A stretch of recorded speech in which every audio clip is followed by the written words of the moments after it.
আমি জীবনে আমার বহু ভিক্ষুক দেখছি ভিক্ষা করে।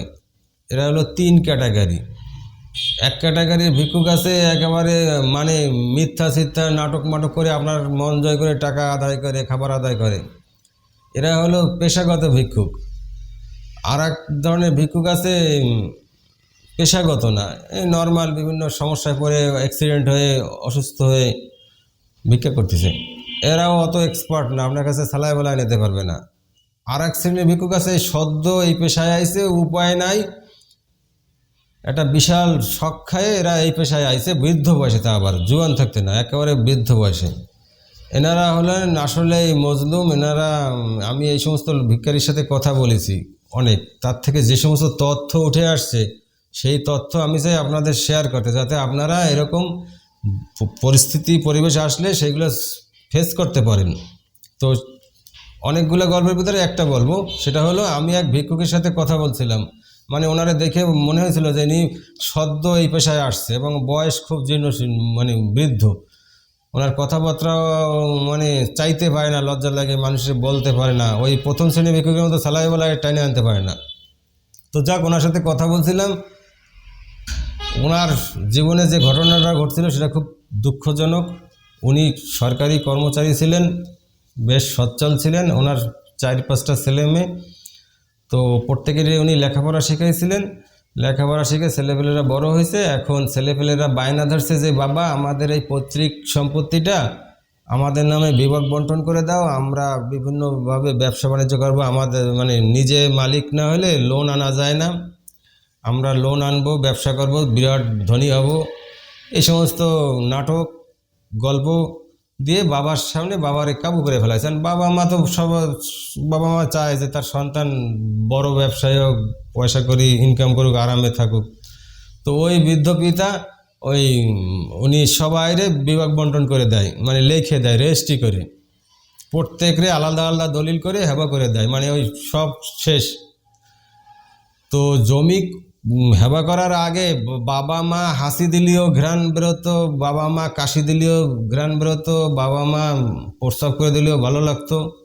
কত নাটক আবেগ, সেই আবেগে গদগদ হয়ে উনি ওনার হিতাহিত জ্ঞান হারায়। উনি ওই ছেলেকে প্রস্তাবে রাজি হয়ে রেজিস্ট্রি যায়, যার যার নামে দলিল করে দিল। এইবার আর ওনার হাসিতে আর ঘ্রাণ আসে না, গন্ধ আসে। রেজিস্ট্রি হয়ে যাওয়ার পরে ওনার হাসিতে গন্ধ, ওনার চলায় গন্ধ, ওনার বগলে গন্ধ, গালে গন্ধ, দোষের শেষ নাই। পুতের বউরা এরকম করতে করতে করতে করতে এক পর্যায়ে ওনার ওই বাড়িতেই নেমে যেতে হয়েছে। যার কারণে এই বৃদ্ধ বয়সে ওনার কোনো আয় ছিল না, ওনার কোনো মানে অবলম্বন ছিল না, কোনো আত্মীয় স্বজনও ছিল না। কারণ ওই বুড়া বয়সে তার আত্মীয় তো আরও বুড়া। শেষকালে রেল স্টেশনে থাকতো আর ভিক্ষা করতো। সে ভিক্ষাও চাইতে পারতো না, কারণ উনি তো সেইভাবে মানুষ হয় না। উনি তো একজন কর্মচারী ছিল, ভালো সরকারি। উনি তো এই ভিক্ষা পেশা ওনায় জানতোও না। এখন উপায় নাই, ওই চাইতেও পারে না। যারা অধিক সতর্ক, আমার মতন যারা ইগল চক্ষু দিয়ে দেখে, তারা বোঝে যে এই লোকটা এই ক্যাটাগরির ভিক্ষুক। তো আমি ওনারে অনেক হেল্প করছিলাম। তো সে গল্প থাক, আপনাদের যা বলি, আপনাদের সমাজে অনেক এরকম ঘটনা ঘটে।